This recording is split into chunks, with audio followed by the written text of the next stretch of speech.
Greetings, everybody. This is Dr. Eddie Connor, and it is an honor to be with you today right here on TCT for the show Michigan Alive. As you can see, we are not at our normal studio set, but have no fear. We've got a great show right here. This is what I need you to do. Please tag, tweet, text, tell somebody that Michigan Alive is on with yours truly right here on TCT. And of course, you know, this is a show that is all about influencing your church, your culture, your community, and bringing unity to empower people to use their gift to really inspire and to bless somebody else. Listen, I'm so excited. Can I tell you that? I hope you're having a wonderful day.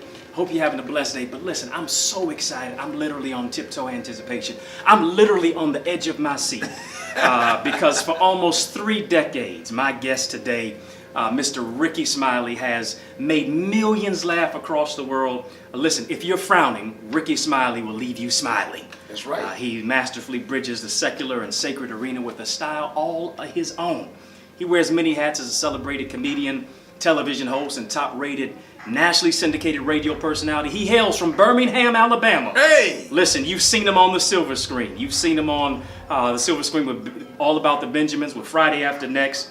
He's got his own docu-series, Rickey Smiley For Real. He's been on BET, HBO, but today he's here on TCT. Why don't you give a warm welcome and just really appreciate my great guest today, Mr. Rickey Smiley. Thank you so much for having me. What's up, y'all? Thank y'all for watching. Such an honor to have you as our guest today, right here on location, the heart of the city of Detroit, man. Yes, sir. You no stranger to this city, are you? No stranger. This is home for me, you know.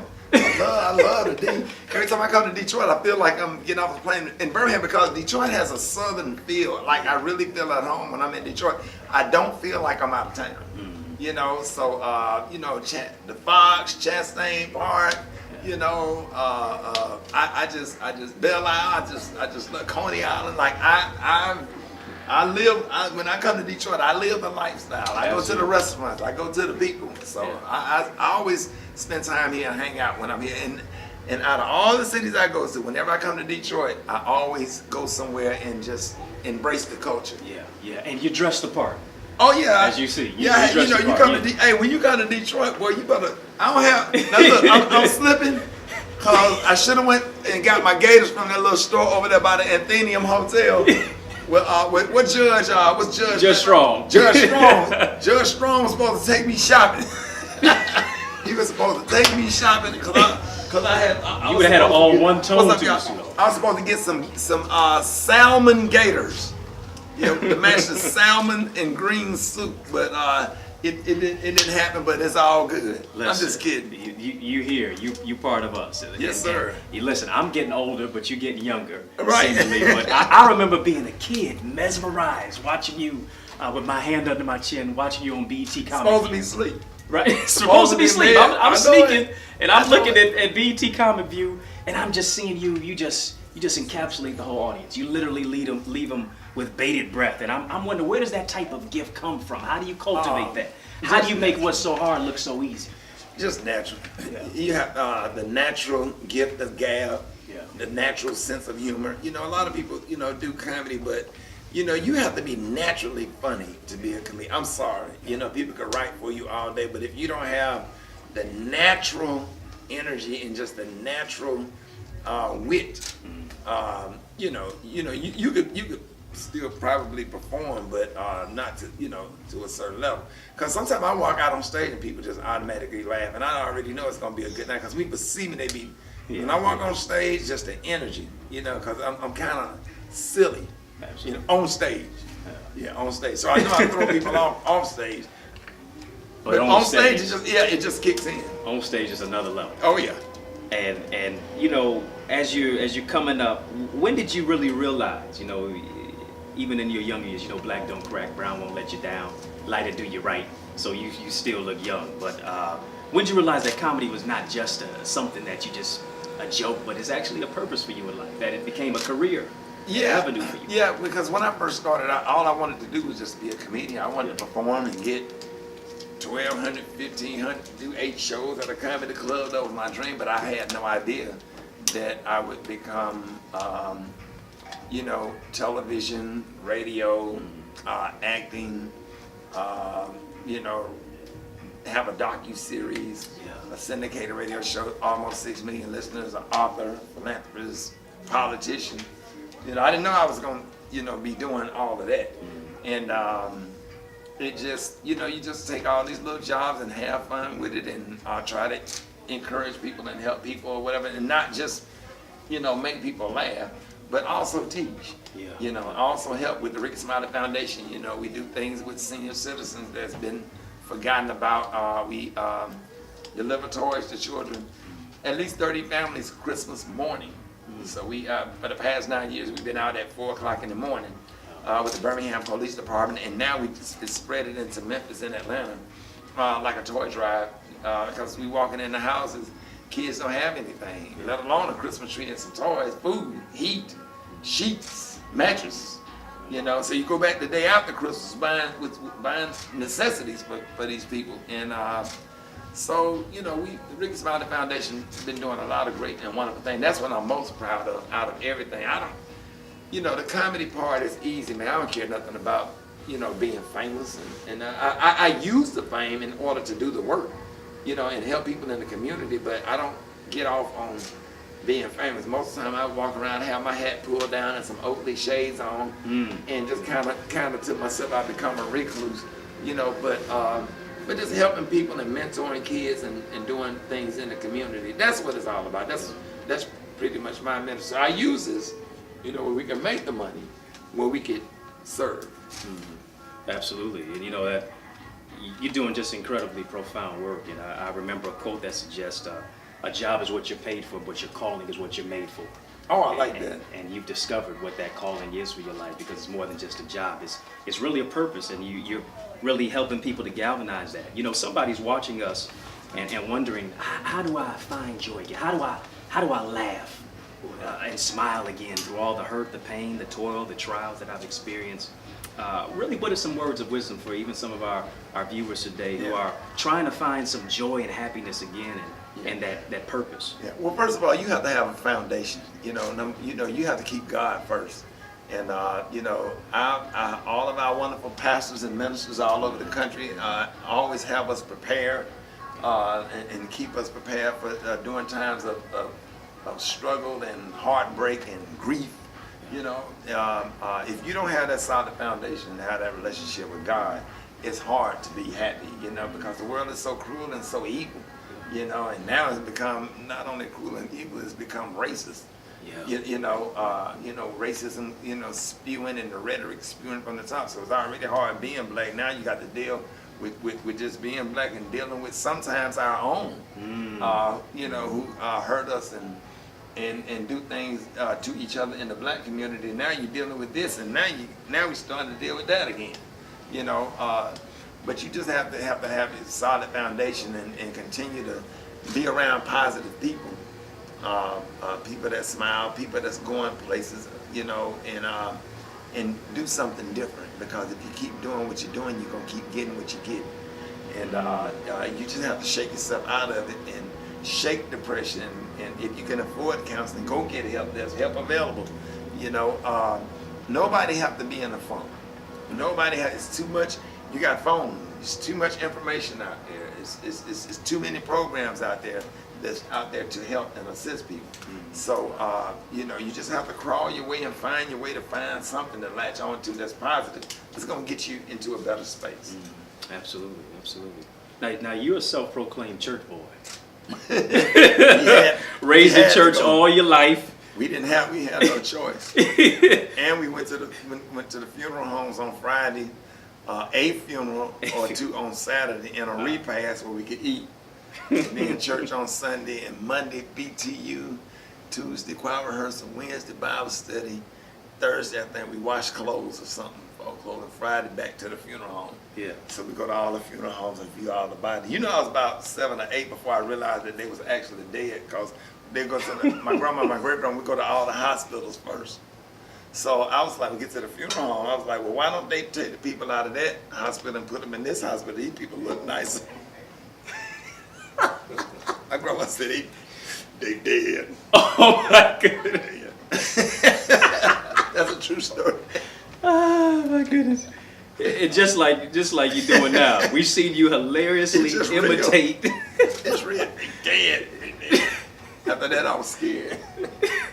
Oh my goodness. Yeah, we've seen you hilariously imitate, church folks and grandmama, whoever it is.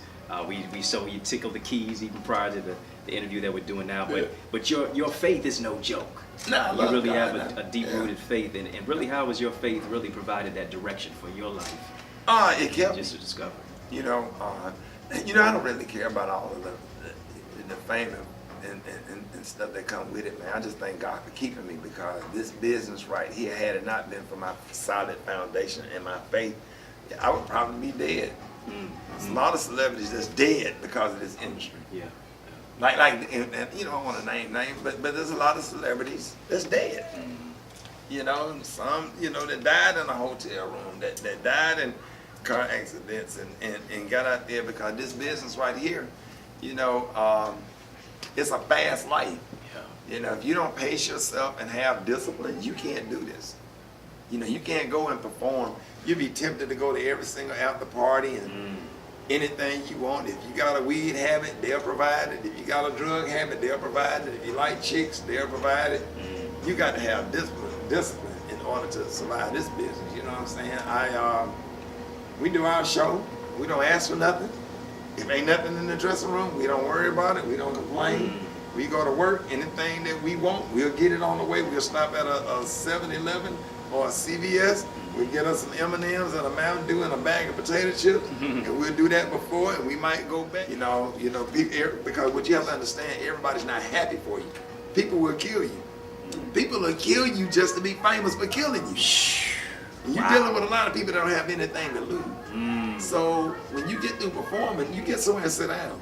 Go somewhere and and be done, and get on a plane and go to the next city. So I just thank God, really just for keeping me and having my Christian foundation in discipline and home training, and having a grandfather to have these conversations. My grandfather talked to me every day when I was a kid, every single day. My grandfather would talk to me until I would fall asleep, and I'm just like him. I got his ways, you know what I mean? That wisdom, and that's why I'm where I am. You understand? Because I had good coaching. You know what I'm saying? You could be the best at anything. But Michael Jordan is the greatest of all time, but he had a coach. He had a coach. Right. And guess what this coach had? A coach. You know what I mean? So you have to learn and pull from somebody. If you ain't learning or in somebody's ministry and learning from somebody or pulling from something, you just out here. Because you can't teach yourself. Yeah, you're right. You understand? You just out here. So, you have to listen to somebody and make some things happen. Absolutely. And I like the hat you're wearing. Oh yeah. But you also wear a lot of other hats. Oh yeah. Yeah. And one of them is now you can add this title to your name as an author. Oh yeah. You got your new book. We so glad for you, man. Thank you. I got to get an autographed copy of this thing. Absolutely. Scripture says you shall know the truth, and the truth shall set you free. Yes, sir. And you got a book called Stand By Your Truth. Why is this now the right time for this being the right book? In the age of alternative facts and fake news, really, how do we find the real truth, and how did your book spell that out? Well, my book jumped right out at you. Yeah. It's part memoir with the inspirational message at the end of most of the chapters. And it's just a great read. It's a page turner. You're going to get a lot of inspiration. A lot of the stuff that we just got finished talking about. Yeah. A lot of that is in more detail inside of the book. And it's called Stand By Your Truth and Then Run For Your Life. Because, some people can't handle the truth. So once you tell the truth, you have to pretty much walk away. Yeah. Because everybody's not ready for the truth. Absolutely. Reach One, Teach One. That book right there is a great book. So we trying to make it to the New York bestsellers list. All of my book signing has been packed. Yeah. We've been on a tour for about 10 days now, city to city, Barnes & Noble, Books A Millions, half off books all over the country. So I'm really excited about it, and it's a great read. Yeah, well, we name it and claim it and believe it, and you all got to support the book Stand By Your Truth and Then Run For Your Life. Go to RickeySmileyBook.com. Absolutely. RickeySmileyBook.com. You got to go there. Listen, give us maybe just an anecdote or something from the book. Maybe it's a story or just a quick excerpt? Well, you know, I was almost murdered. Really? The day that they found Nicole Brown Simpson and Ronald Goldman with the whole OJ case, I was shot that night. And I almost lost my life. I was shot point blank range with a sawed-off 12 gauge. A lot of people don't know that. And I give the whole story inside of this book. And the guy that shot me went to prison and did 22 years. Wow. And it's crazy because first of all, when I went to trial, coincidentally, I ended up on the same elevator with the guy that shot me going up to the 6th floor of the courtroom. And it was just awkward because I'm on the elevator with the guy that almost took my life. And I just made sure I faced him the whole time or whatever. Going into a courtroom, it was, and then after he did 20-something years, I think 22, 23 years, I went to the parole hearing because he had 5 more years to do because I think they gave him 25. And he was up for parole. And I went in there, my chest stuck out, man, you know, he's gonna do the rest of his time. He almost took my life. And then until I walked in there and looked over there and saw his mother. And all she had was her son. You know, you can look at folks and tell they ain't got nothing. Yeah. You know, the lady been going for 20-some years, back and forth to see her son is locked up in prison. Well, my life is great. I've had a successful career. I had children. You know, God has been good. And I went in there hard, and then I looked over there and saw a mother that's just trying to sit there and humbly ask the parole board to let her son out. And that's when them Christian values kicked in. So then when it came my time to talk, you know, now I'm fumbling for words, and I got tears coming down my eyes, and the parole, the man on the parole board just stopped because he already knew where I was going. And he said, he pulled out a file, and he said, ma'am, did you know that your son committed this crime since he was locked up? And he named about 3 more. He said, ma'am, right now your son is in solitary confinement.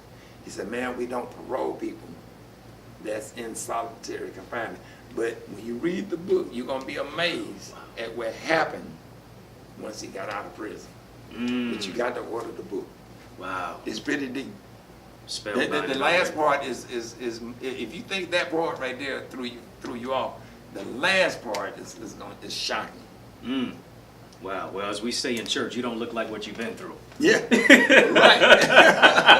Not at all. Absolutely. And I mean, you just do so much, even with the foundation, as you were talking about as well. Somebody's listening. They want to support your foundation. Where can they go to? Yeah, you can make a donation to www.RickeySmileyFoundation.org. You can go and look at the website. We sent $30-something thousand down to Houston for the relief fund and doing some things in Florida. There's a pastor down there that feeds the homeless on a regular, and that's my church down in Fort Lauderdale, Marcus Davidson Church at Mount Olive.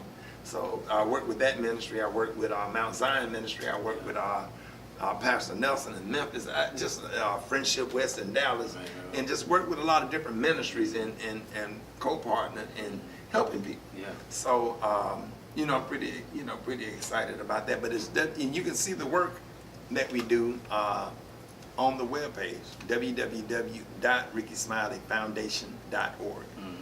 And even with the book, you know, you've got some great supporters or people who have wrote great endorsements. Steve Harvey, you've got Dr. E. Dewey Smith out of Atlanta. You've got Bishop Joseph Walker, Marlon Wayans, Dr. Ian Smith. You know, you're just doing so many incredible things. But before you go, because I know you're here to work too and make some people just fall out laughing, leave them in stitches, literally. Can you just give us a quick sample, a hilarious sample of somebody don't know, but that somebody also may know, Bernice Jenkins? Oh no, my boy's gonna know. I'm putting on spot. No. Little Durrell something, church announcement, something. I can't. It only comes when I'm on stage. I promise you, it only comes on stage. But I'm just gonna tell y'all, y'all just make sure y'all support my friend Juicy that's on my morning show. She on Little Women Atlanta. I have this obsession with little people. And I hired Juicy to have little people around because they make me happy. And I believe that little people bring good luck. And but I watch, that's my little drug right there. I watch Little Women Atlanta on Wednesday night. And did y'all see the episode when they was all at the bar cussing each other out and they threw drinks on each other and couldn't get down? Nobody saw that? Yeah, no, I'm just kidding. But Listen, man. Yeah, that's my little thing. Well, we got to go to the radio show to hear that. Yeah, absolutely, absolutely. And you on? And what time again are you on in the morning? We on Rickey. You can go to www.rickysmileymorningshow.com and listen live every single morning, and we are on from 6 to 10 every single morning, Monday through Friday. Absolutely. Listen, we're out of time, but we're not out of truth.